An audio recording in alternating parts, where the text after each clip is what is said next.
Early bird gets the worm, so rise and shine as you prepare for your grind. Just know it's morning coffee time.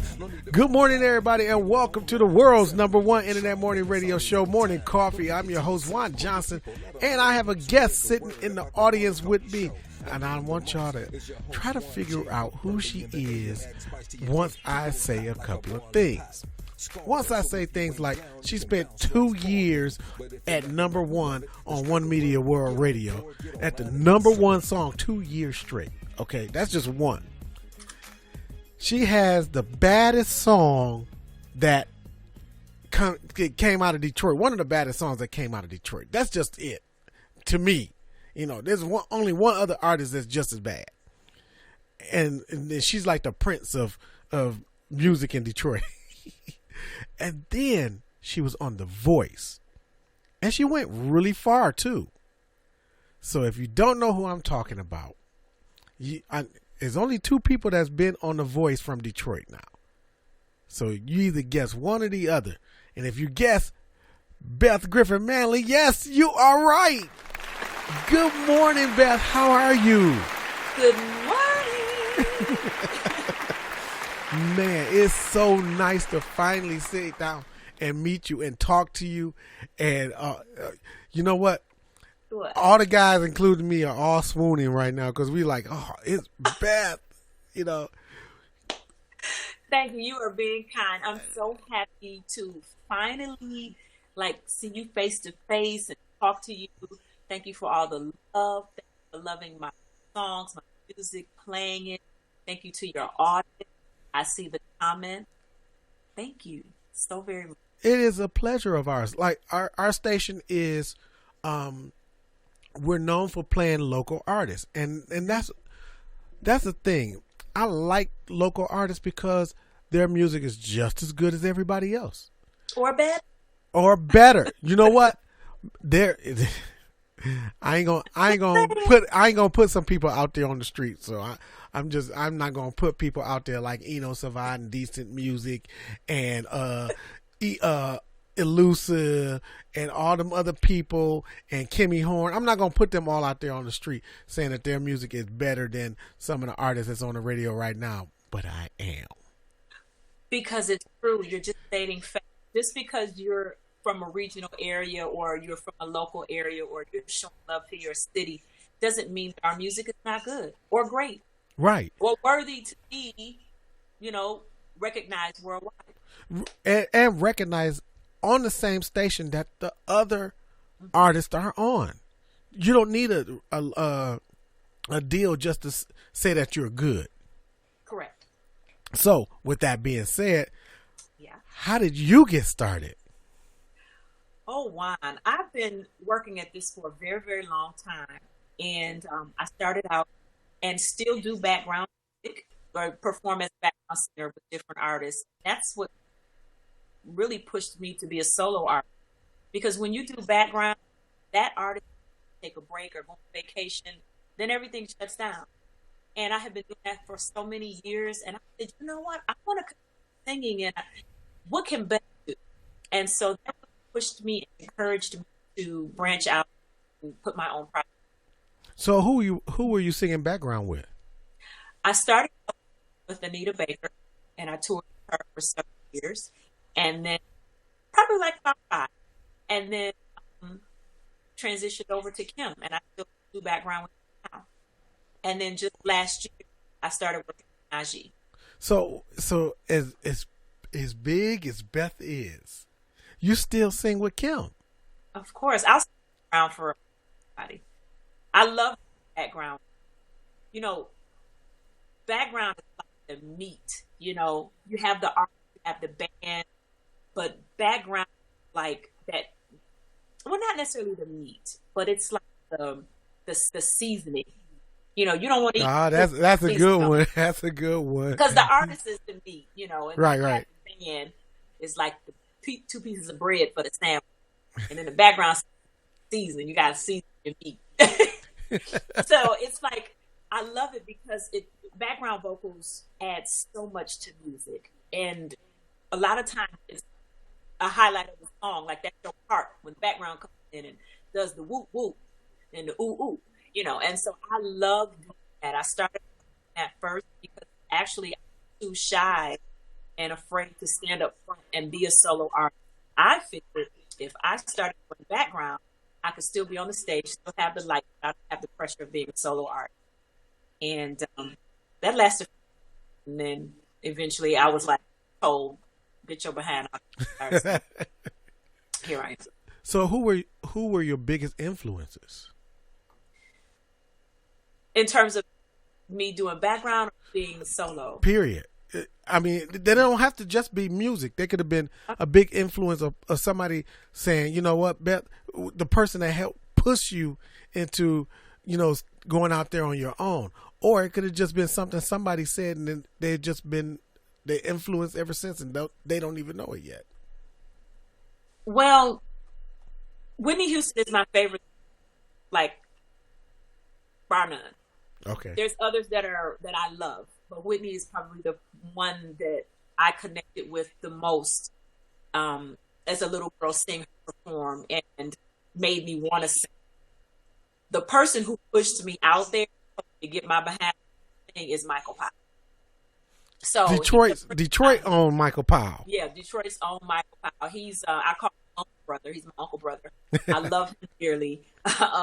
And he introduced me to Anita Baker, and that's how I started out doing my first major background work. And after I did that for a while, I'll never forget, he came over to my house one day. He said, you need to be a solo artist. I'm like, that's too much. I'm good being background. He was like, I think you're a solo artist and you need to get it together. He didn't say that to me. But he basically was like, that's what you need to be doing. He was like, you need to quit playing. And so what he did to encourage me and to help me was he asked me to sing the remake of I Just Want to Be a Girl that he had done on Anita Baker with Chapter 8. And he says, I want you to do this song. He took me in the studio and he says, after you do this song, I want you to put it on your album. Because I was talking about that. He said, put that song and I'll produce it. I'll take you to the studio and do it. And he says, and after that, I want you to get your behind and start singing. And that's how they usually do it. That's how the people that push you, they push you forward and they do all the work for you. And you basically like, well, I don't really want to be there. And they was like, yeah, I hear you. And then just going to like, I'm going to be a background singer. I told Anita, I was like, oh, I love my job. I'm going to be a background singer forever. What we doing next? And she even told me, she was like, you're going to be a solo artist. I was like, oh, no. I'm going to be doing background for you because I'm not going to do this forever. And I'm like, yes, you are. You're Anita Baker. She was like, yeah, no. So between the two of them, here I am. So in your background, I see your album. Yeah, that show there.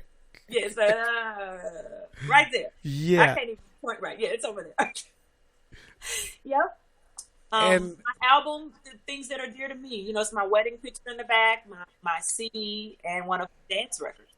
Now that album is self-titled, right? It's actually called Free. Free. Okay. Yes. Now so my name is front, so something is self-titled. So, is that the one with Pillow Talk on it? Yes. Uh-huh. That's your jam. That is my jam. Yes, that's Pillow Talk. Pillow Talk came off my first album, and that was my first single for the album. Yeah, that was right. That song was right. Thank you. I remember writing that song too. I remember exactly how that song came about. So. Yeah. So I won't go into the behind the scenes of the song. No, really. Here's something. That song came to me. A portion of the song came to me, but I didn't write it by myself. So that song is produced by Cordell Walton. And I wrote it with Dodie Alexander. Oh. And so I joke all the time. I tell people, Dodie is a gospel artist. And I tell people, I said, I'm going to tell people, you nasty because that Pillow Talk is a very seductive song. I said, yes, it is. Singing church songs and you can write these nasty songs. So I joke with her all the time. And I tell her all the time, I said, Dodie, I'm going to tell people. It's just that's okay. That's our little joke. But Dodie's an incredible writer. And I had gotten to a certain part of the song where I was like, okay, I don't really know where to go with this. And it was probably between midnight and 3 a.m., you know, those hours, and that's how that song was written. We were in the studio writing. And Jody and I were on the floor with pencil and paper or pen and paper. We old school. We write it out. We were in the studio on the floor writing.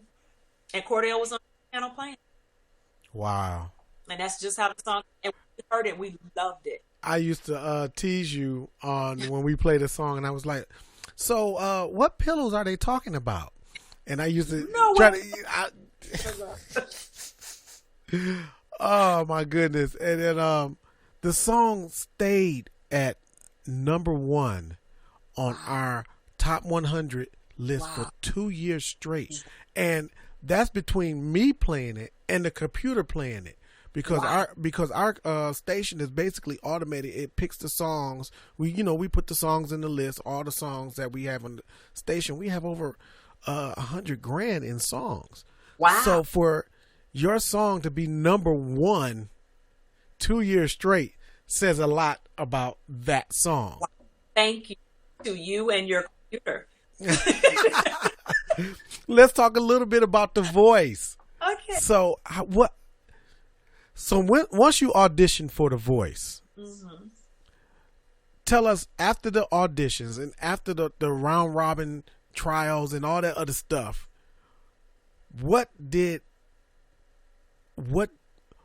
made you feel like, yeah, I didn't hit my peak because I didn't sing in front of billions of people now. You don't feel.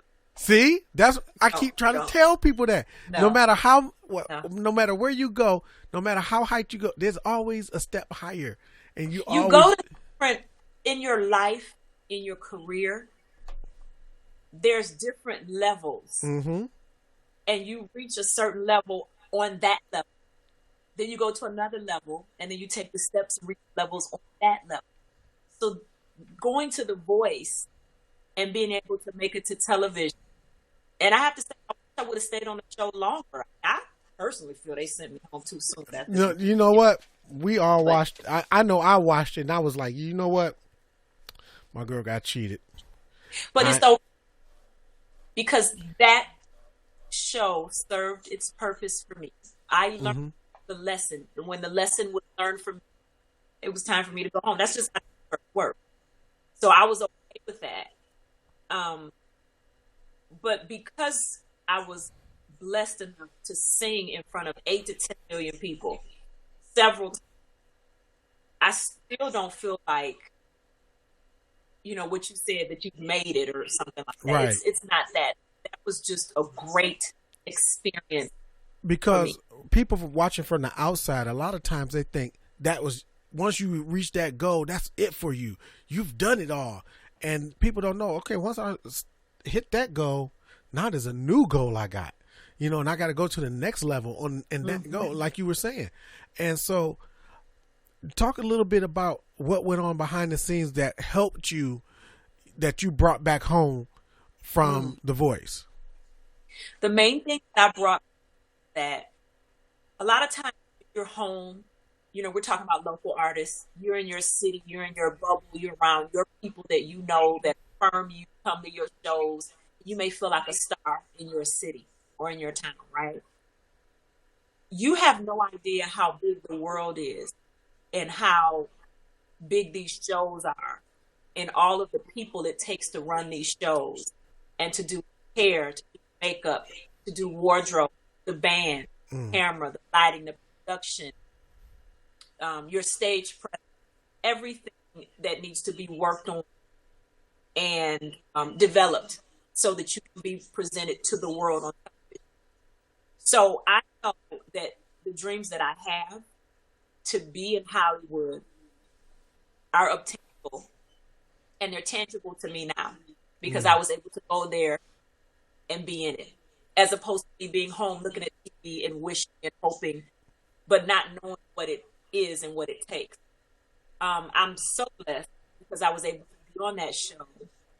I'm so blessed that I was able to do another television show prior to that, which actually put me in SAG-AFTRA. So with me going to The Voice, that put me in another whole category, even being on the show. You go on as a contestant, but the SAG-AFTRA contestants are still separated because we're in another category because we're actually, in the Screen Actors Guild and, all that kind of stuff. So right. I learned a lot. So you touched on it a little bit. I want to ask you, what's the difference between your local artists like Detroit artists and the rest of the world, the rest of the country? Ooh. What I think, in my opinion, is the artists here don't invest in themselves enough. There are so many opportunities for us outside Detroit, Michigan. And it requires money. We don't have, I say we because I'm in that, I'm in that category. But you have to be strategic of how you get out of the city. And the work ethic and drive that you have is probably a 2 compared to when you step outside of Detroit and you get to LA and you work with those people. So with me being here and me having the opportunity to go there and work in that environment, I came back home and I'm like, come on, y'all, come on, wake up. That's how I'm feeling. Right. The pace at which people work outside of Detroit is so much faster. So let's talk about your new project. You don't got nothing to say. Because you know what? We could end it right there because it was all facts. All facts. I've worked outside of the city, and I know when you get out there, the people like... They're not playing.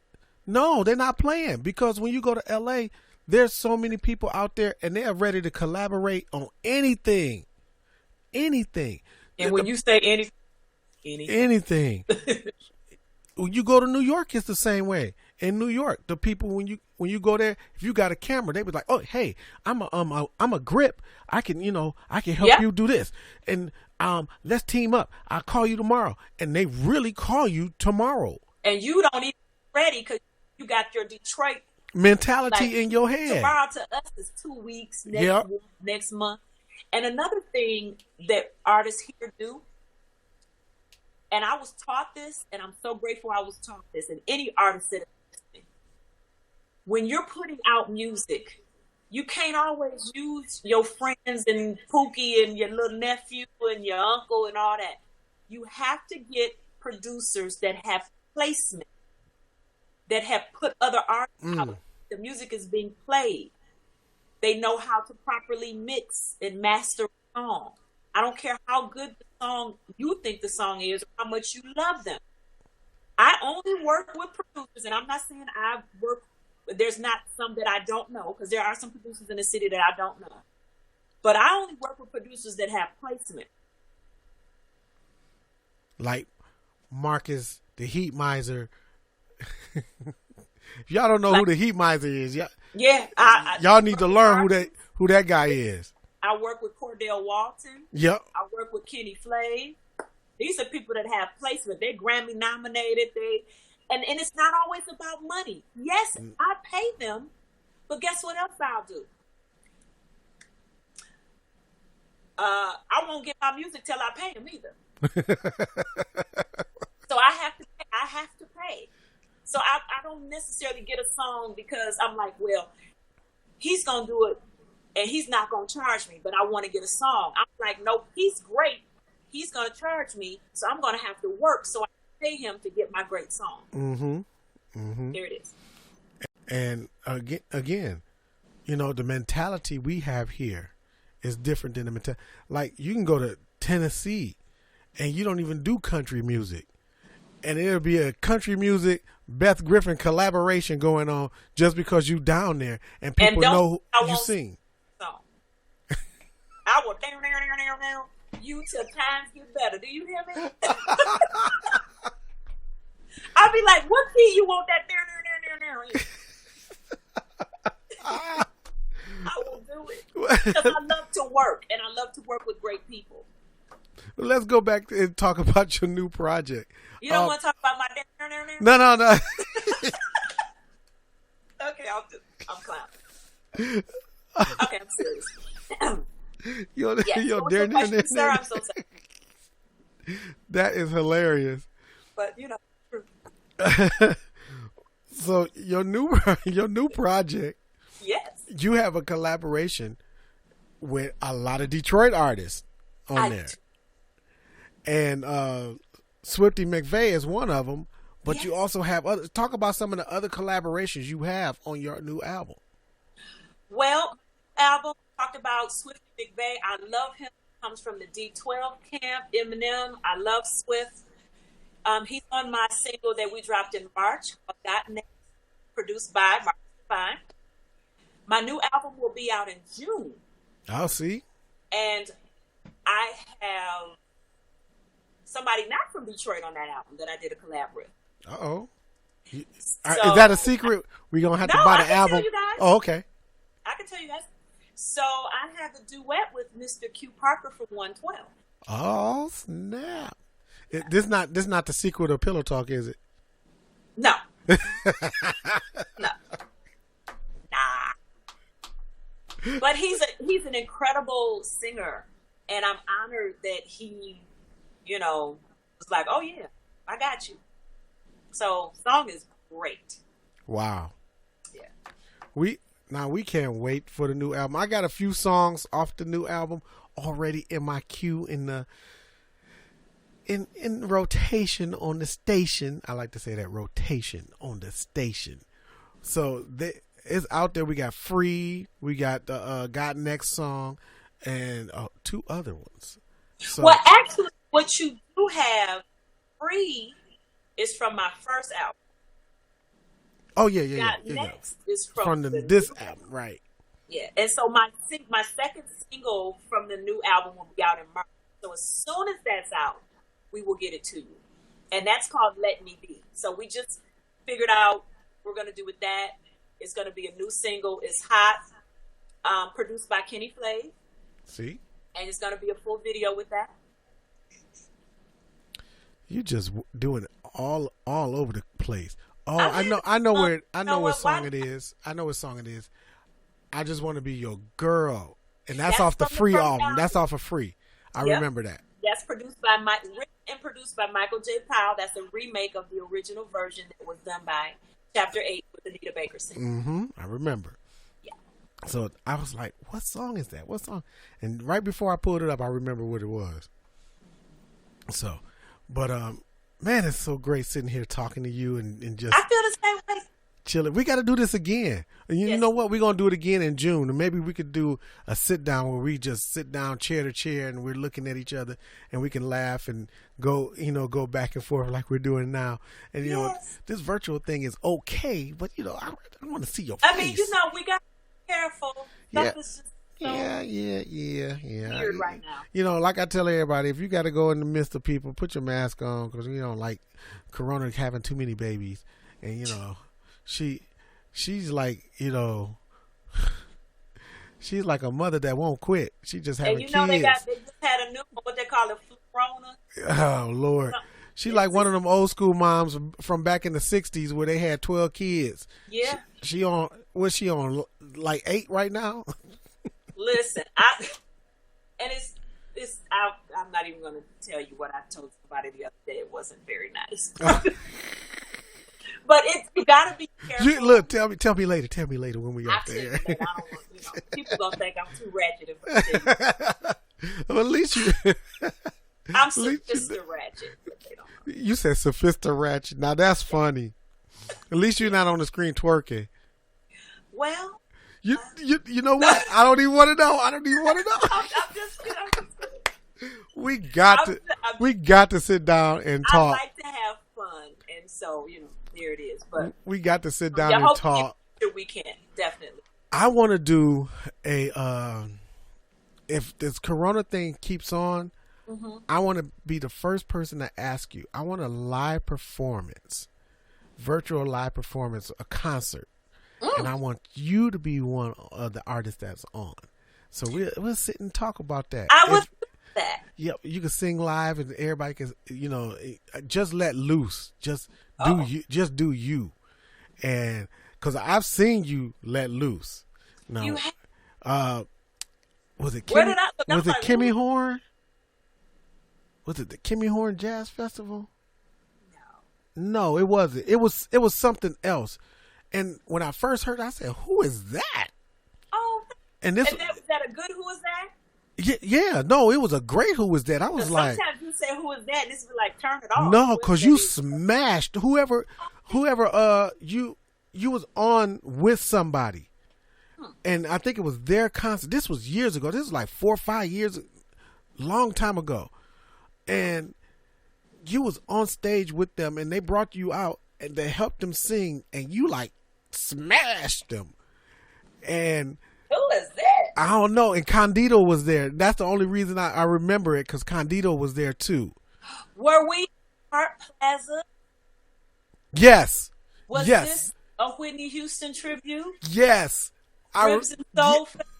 Yes, dog it. Yes, you remember. I'm so glad you remember. Man, because Condito had did his song, and he had walked off to the side of the stage because he was standing there waiting, because I guess they was going to do a whole thing at the end. Mm-hmm. And they brought you on to sing a song, and you like, I was like, who is that? Oh. I was like, if she touched the mic, if the other lady touched the mic again, it's just not going to be right. That mic going to break and everything, because you put it down.